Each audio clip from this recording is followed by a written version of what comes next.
Muy buenas tardes a todas, a todos. Hemos venido aquí a conmemorar este remoto suceso llamado Batalla de Centla. Y justo aquí, en frontera, porque de acuerdo con lo que sabemos hoy, por este río habrían desembarcado los españoles y el encuentro con los chontales de Tabasco terminaría en una ofensiva con muchos muertos. Estamos, pues, conmemorando el 5º centenario de la primera batalla de indígenas mexicanos frente a la Armada de Hernán Cortés. Es difícil precisar si este primer enfrentamiento armado ocurrió un 23 o 24 de marzo, pero varios investigadores creen que es muy aproximado en el tiempo que la rendición de los indígenas tabasqueños haya ocurrido el 25 de marzo, es decir, un día como hoy, pero de hace 500 años. Lo relevante, sin embargo, no es el día puntual, sino la profundidad de este acontecimiento. Como es de todos conocido, en 1521 cayó Tenochtitlán y México comenzó un largo periodo colonial de 300 años como virreinato de la Nueva España. Para ello, para reflexionar, es necesario que tomemos de la mano a la memoria y a quienes nos hablaron de esos hechos para comprender qué pasó, por qué y en qué terminó. El antiguo Centla, escrito con S o con Z, era un territorio que estaba bajo el dominio de un cacique llamado Tabasco. De ahí que el nombre de este estado haya terminado castellanizado con el que todos le conocemos hoy, Tabasco. Centla o Centla en náhuatl significa lugar del maíz maduro todavía unido a la mazorca. El dominio maya del señor indígena era fuerte y poderoso en toda la zona, también conocida como Potonchán, todo alrededor del río Grijalva. Por cierto, este nombre del río fue por Juan de Grijalva, quien ya había incursionado de manera previa en el territorio de Tabasco en 1518, siendo repelido por los pueblos originarios. Antes, del mismo modo, había fracasado en su intento de someter la vecina ciudad de Champotón, Francisco Fernández de Córdoba. Para 1519, Hernán Cortés vivía en Cuba a las órdenes de Diego Velázquez, gobernador de la isla. Sin embargo, ya tenía planes de dejar sus tierras de cultivo ahí para navegar más allá del Caribe. Pidió permiso para concretar futuras rutas comerciales, pero cuando advirtiera que podría haber un territorio más allá, y en efecto estaba nuestra América, la tierra firme, desobedeció a su mando y se adentró a tierras mexicanas con el claro propósito de explorar, poblar y conquistar. Llegó a nuestro país por Cozumel y siguió por la costa del Golfo de México hasta llegar a la desembocadura del río Grijalva, se estima hacia el 20 de marzo de 1519. Por el tamaño de sus bergantines, no le fue posible anclar, así que dejó tales navíos e incursionó con su pequeño ejército río arriba a bordo de barcos ligeros hasta desembarcar en el sitio denominado Punta de los Palmares, aquí. No hay evidencia arqueológica que nos permita ahora determinar en qué específico lugar Cortés y los tabasqueños se vieron cara a cara.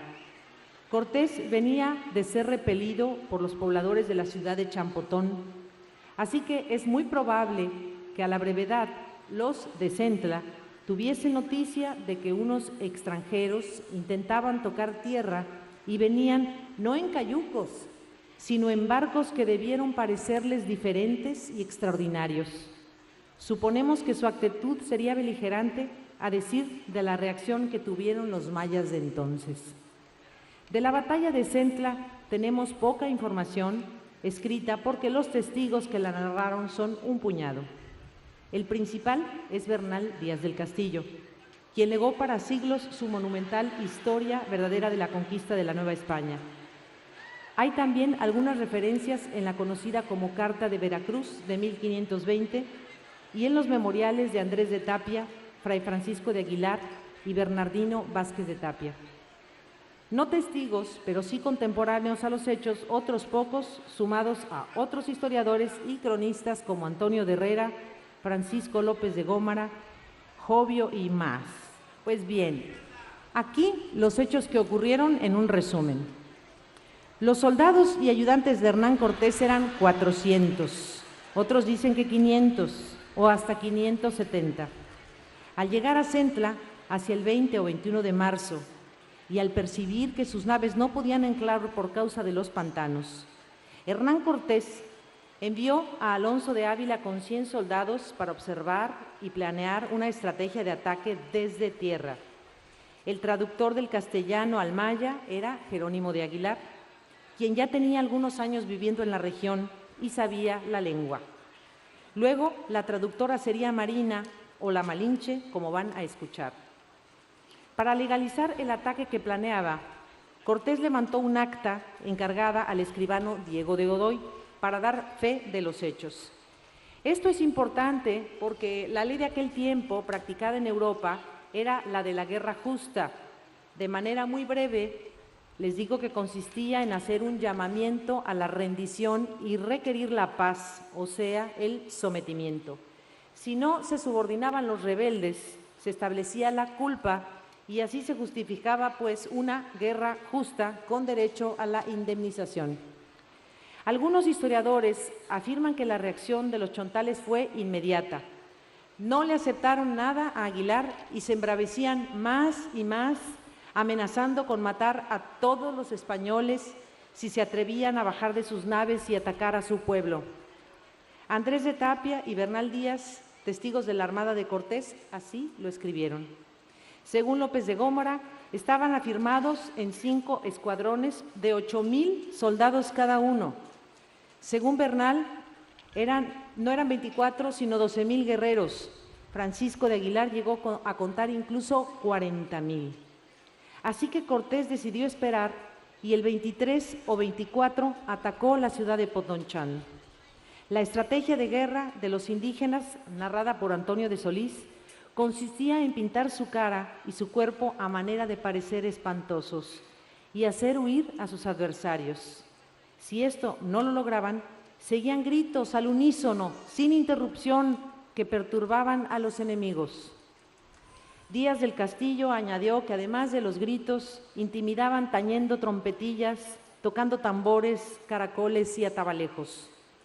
Así que Cortés fue recibido en son de guerra y los mayas no aceptaron a los negociadores de Cortés. Como según la guerra justa no hubo rendición de manera verbal, el soldado español planeó el ataque. Según Antonio de Solís, Cortés dejó los 13 bergantines en el mar y a través de barcos pequeños, de bajeles, penetró en medio de los pantanos.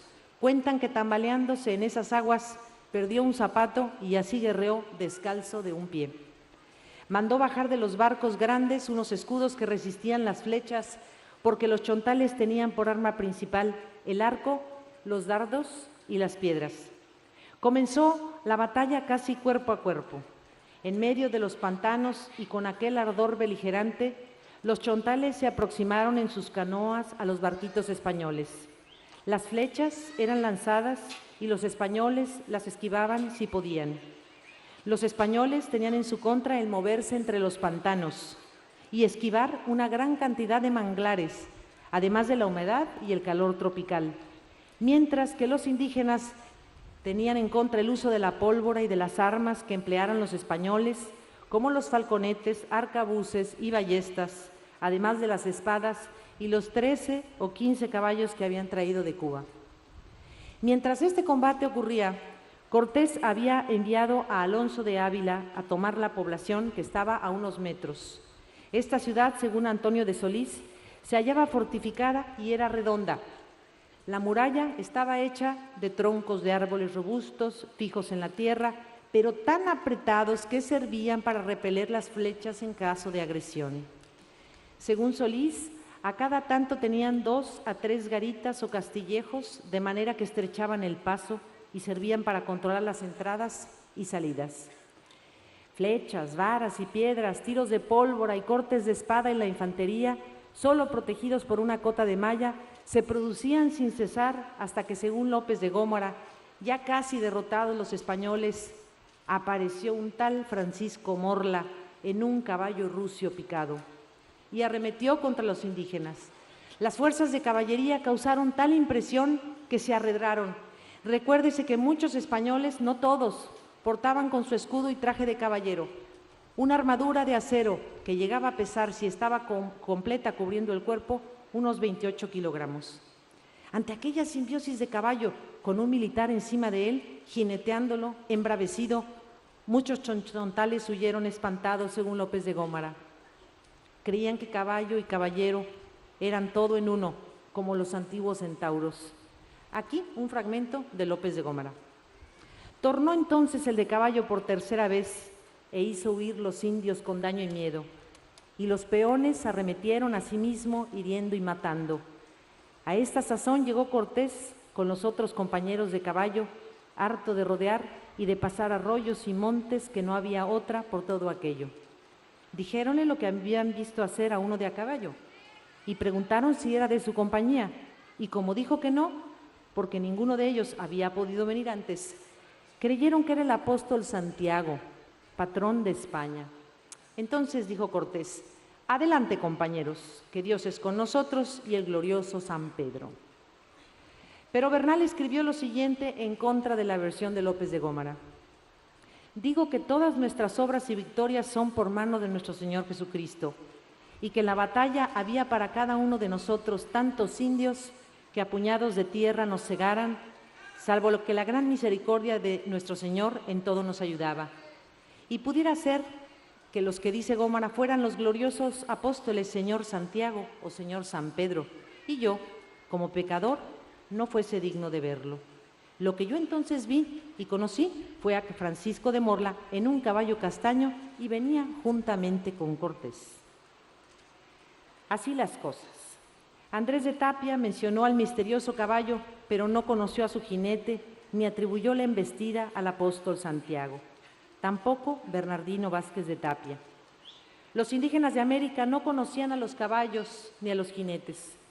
Cortés advirtió la eficacia psicológica de animales con sus soldados, escopeteros y ballesteros y ordenó que los 13 o 15 animales que viajaban con él fuesen echados al frente con sus respectivos caballeros y lanzó el último de los ataques. Los mexicanos tampoco conocían la pólvora y este fue el segundo plan. Según Díaz del Castillo, Cortés mandó poner fuego a una lombarda, un cañón, que estaba cebada y la tronó. La pelota iba zumbando por los montes, que como era mediodía y hacía calma, llevaba gran ruido y los caciques se espantaron de oírla. Poco a poco, ante el horror y estupefacción de aquella imagen de los caballos bramando, y cuando cayó la bala, los chontales perdieron fuerza y los más huyeron. Los muertos del flanco español fueron pocos, 2 o 3 y unos 70 heridos. Del flanco tabasqueño habrían muerto 300 indios o 18, varían cifras, y cientos de heridos. Cortés tomó la ciudad amurallada y frente a su templo, según Bernal Díaz, desenvainó su espada y dijo: 3 cuchilladas en señal de posesión de un árbol grande que se dice ceiba. Este árbol estaba en la plaza de aquel gran patio y dijo que si alguna persona lo contradecía, que él lo defendería con su espada y una rodela que tenía embrazada. Tras el encuentro armado hacia el 25 de marzo de 1519, ya conquistado el territorio, la armada de Cortés nombró a esta villa Santa María de la Victoria. Todo parece indicar en la desembocadura del arroyo El Coco y un poco antes de la desembocadura para llegar a Centla. Entre los hechos relevantes que ocurrieron ese día que se pactó la rendición, está el hecho de que Taabsco obsequiara a Cortés a 20 nativas, entre las cuales estaba Malintzin, Marina en español, una mujer que se convertiría en el tiempo en su traductor del maya al náhuatl, la lengua de los mexicanos. Y con ella, por cierto, Hernán Cortés tuvo un hijo, Martín, que nació en 1523. Acérquese. En la guerra todo es posible. Así fue vencido el gobierno de Tabasco.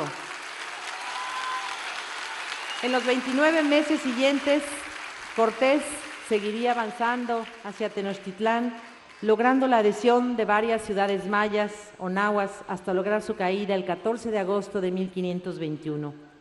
Estamos a las puertas del 5º centenario de este acontecimiento. La derrota de los mexicanos implicó que nuestros ancestros fuesen gobernados por España durante 300 años.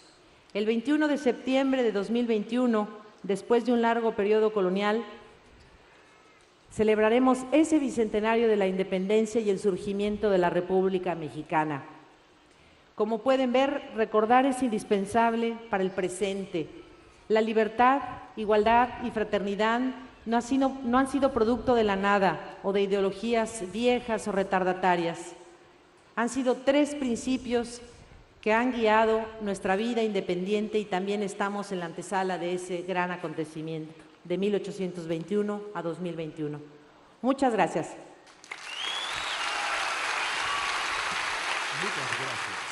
Muchas gracias, por supuesto, a la doctora Beatriz Gutiérrez Müller, esposa del presidente constitucional de los Estados Unidos mexicanos.